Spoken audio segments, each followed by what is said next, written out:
판사가 판결 잘못 쓰면 징역 10년? 잠깐만요. 사람을 죽여도 최소 5년이에요. 근데 판결 하나 잘못 썼다고 그 2배를 섞어야 해요?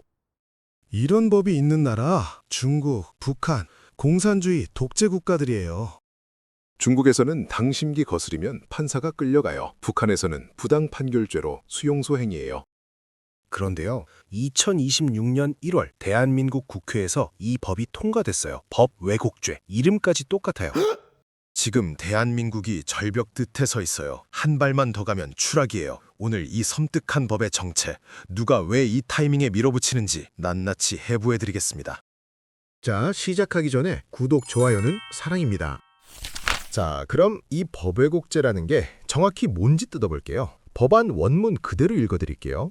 판사, 검사, 수사관이 한쪽을 유리하게 하거나 불리하게 할 목적으로 법을 왜곡하면 10년 이하의 징역에 처한다. 이게 전부예요.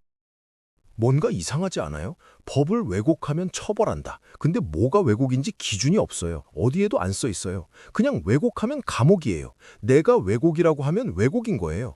권력이 찍으면 그게 범죄가 되는 거예요. 쉽게 비유해 볼게요. 여러분이 축구 심판이에요. 경기 중에 페널티킥 판정을 내렸어요. 논란은 있을 수 있죠. 근데 문제는 그 다음이에요. 경기 끝나고 진 팀 구단이 판정위원회를 만들었어요. 그리고 말합니다. 우리가 보기엔 이건 고의적 판정 왜곡이다. 심판 징역 보내라. 그럼 묻겠습니다. 그 판정이 고의적 왜곡인지 아닌지 누가 판단하죠? 심판 동료요? 중립기구요? 아니면 화가 난 쪽인가요? 만약 그 판단 권한을 권력이 쥐고 있다면 그 순간부터 심판은 판정이 아니라 눈치를 보게 됩니다. 법 왜곡죄가 정확히 이 구조예요. 판사가 판결 내렸는데 권력이 마음에 안 들어요. 이거 왜곡이다. 딱 찍으면 그 판사는 감옥행이에요. 기준 없는 족쇄가 판사 발목에 채워지는 거예요.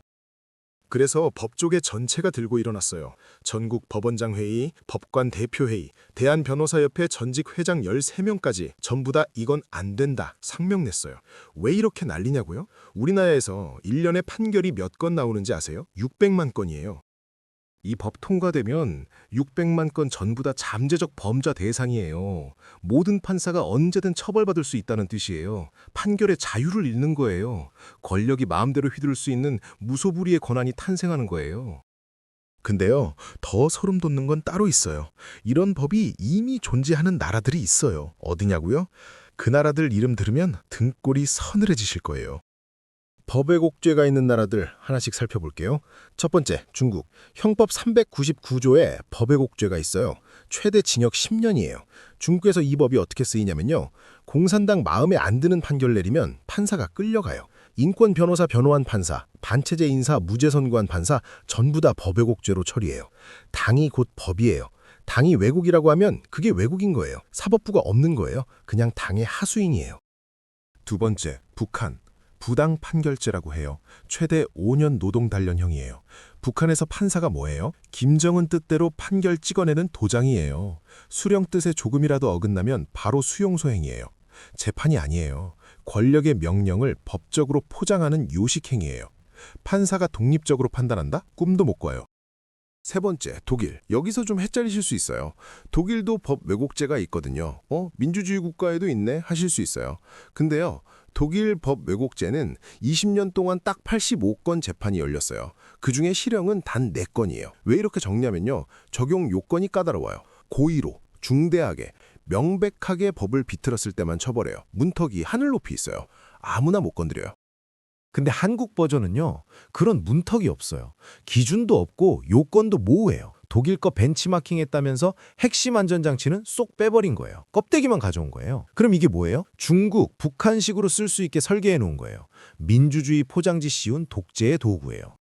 자, 그럼 이 법이 통과되면 실제로 뭐가 달라지는지 볼게요. 여러분이 판사라고 생각해 보세요. 매일 수십 건의 재판을 해요. 판결 하나하나에 누군가의 인생이 걸려 있어요. 근데 이제 판결 쓸 때마다 이 생각이 머리를 떠나질 않아요. 이거 혹시 나중에 왜곡이라고 걸리면 어떡하지? 어떻게 되겠어요? 판사들이 위축돼요. 소신 있는 판결 못 내려요. 권력 눈치 보면서 무난한 판결만 찍어내요. 아니면 아예 판결을 미뤄요. 결정을 안 하는 거예요. 결정을 안 하면 책임질 일도 없으니까요.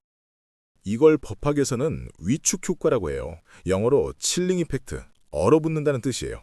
판사들이 얼어붙는 거예요. 재판이 얼어붙는 거예요. 사법부 전체가 꽁꽁 얼어붙는 거예요. 지금도 재판 한번 받으려면 몇 년씩 걸려요. 1심만 2년, 3년 기본이에요. 근데 판사들이 판결 내리기를 무서워하면 어떻게 돼요? 5년, 10년 걸려요. 여러분이 억울한 일 당해서 소송 걸었는데 10년 동안 결론이 안 나요. 그동안 여러분 인생은 멈춰 있는 거예요. 더 무서운 게 있어요. 재판이 공정하다는 믿음 자체가 사라져요. 어차피 저 판사도 권력 눈치 보겠지. 어차피 힘 있는 놈이 이기겠지. 이런 생각이 퍼지는 거예요. 법원에 대한 신뢰가 무너지면 사람들이 어떻게 해요? 법 대신 주먹을 찾아요. 법 대신 돈을 찾아요. 법 대신 백을 찾아요. 사회가 정글이 되는 거예요. 약육강식의 세계로 돌아가는 거예요. 이게 왜 여러분 문제냐고요? 여러분이 언제 재판받을지 몰라요. 교통사고 날 수도 있고 의료 분쟁 생길 수도 있고 직장에서 부당해고 당할 수도 있어요. 그때 법원이 여러분 편을 들어줄 거라고 믿을 수 있어요? 판사가 권력 눈치 보느라 벌벌 떨고 있는데. 근데 진짜 문제는 따로 있어요. 이 법이 누구한테 유리하고 누구한테 불리한지 한번 생각해 보세요. 돈 많고 권력 있는 사람들 있잖아요. 변호사 10명 고용할 수 있는 사람들이요. 이 사람들은 판사한테 압박을 넣을 수 있어요. 야, 내 맘에 안 드는 판결 내리면 법 왜곡죄로 고발할 거야. 판사가 어떻게 하겠어요? 저울이 기울어요. 돈 있는 쪽, 빽 있는 쪽으로요. 반대로 힘없는 서민들은요. 대기업한테 당했어요. 재벌한테 밀렸어요. 그래서 법원 찾아갔어요. 마지막 희망이라고 생각하고요. 근데 판사가 대기업 편을 들어요. 왜요? 대기업이 법 왜곡죄로 고발하겠다고 협박할 수 있으니까요. 서민은 그런 협박 못해요. 돈도 없고 백도 없으니까요. 결국 있는 놈이 더 유리해지고 없는 놈이 더 불리해지는 거예요. 유전무죄, 무전유죄가 법으로 고착되는 거예요. 지금도 돈 있으면 무죄, 돈 없으면 유죄 라는 말 있잖아요. 씁쓸한 농담처럼 쓰이는 말이요. 법 왜곡죄 통과되면 이게 진짜가 돼요. 농담이 현실이 되는 거예요. 권력 있는 사람은 판사를 협박할 수 있고 권력 없는 사람은 판사한테 외면당해요. 법 앞에 평등? 헌법에만 있는 글자가 돼요. 현실에서는 힘 앞에 굴복하는 법만 남는 거예요. 여러분, 법원이 뭐예요? 힘없는 사람이 마지막으로 찾아가는 곳이에요. 억울할 때, 당했을 때 마지막으로 기댈 수 있는 곳이에요. 근데 그 마지막 보루가 무너지면요? 서민들은 어디로 가요? 갈 데가 없어요. 그냥 당하고 사는 거예요. 주먹 쥐고 참는 거예요. 자, 여기서 한번 정리해 볼게요. 공산주의 국가들의 공통점이 뭘까요? 사법부가 독립적이지 않아요. 판사가 당의 눈치를 봐요. 권력이 원하는 대로 판결해요. 공산 독재의 핵심이 바로 이거예요. 삼권 분립 자체가 없어요. 입법, 행정, 사법이 전부 하나로 뭉쳐서 권력이 원하는 대로 움직이죠. 독재의 정의가 뭐겠어요? 바로 이런 모습이에요. 민주주의는 뭐가 달라요? 사법부가 독립적이에요. 판사가 권력 눈치 안 봐요. 대통령이 뭐라 해도 국회가 뭐라 해도 오직 법대로 판결해요. 그게 민주주의의 마지막 방어선이에요. 권력이 미쳐 날뛰어도 법원만큼은 안 됩니다 할 수 있어요.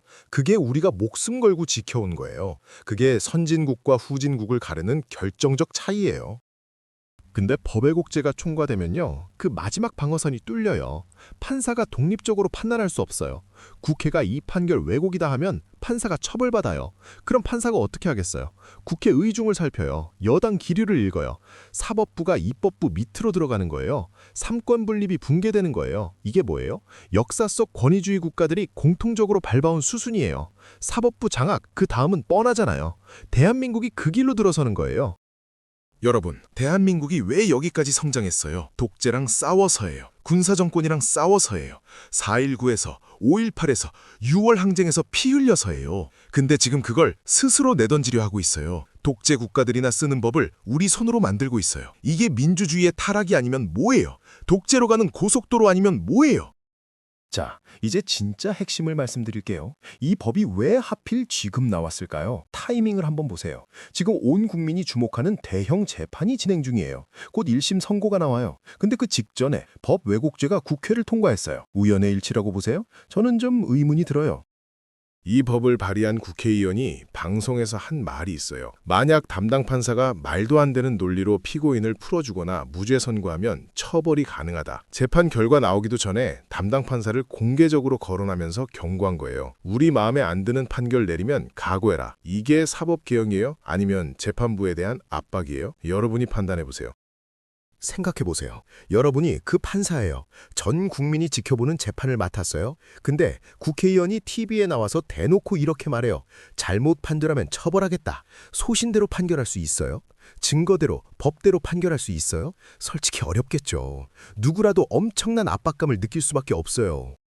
이게 법 왜곡죄의 숨겨진 의도 아닐까요? 사법개혁이라는 명분 뒤에 특정 재판 결과를 원하는 방향으로 유도하려는 거 아닐까요? 판사를 압박해서 권력이 원하는 판결을 받아내려는 거 아닐까요? 이런 식이면 독재국가랑 뭐가 달라요? 권력이 재판을 좌지우지하는 나라, 우리가 정말 그런 나라로 가도 되는 건지 진지하게 생각해 봐야 해요. 자, 그럼 우리는 이 상황을 어떻게 바라봐야 할까요? 저는 세 가지를 말씀드리고 싶어요. 첫 번째, 관심을 가져야 해요. 이 법이 뭔지, 어떤 영향을 미치는지 알아야 해요. 모르면 판단할 수가 없어요. 오늘 이 영상을 끝까지 보신 것만으로도 첫걸음을 뗀 거예요. 주변에 관심 있는 분들과 이야기 나눠보시는 것도 좋아요.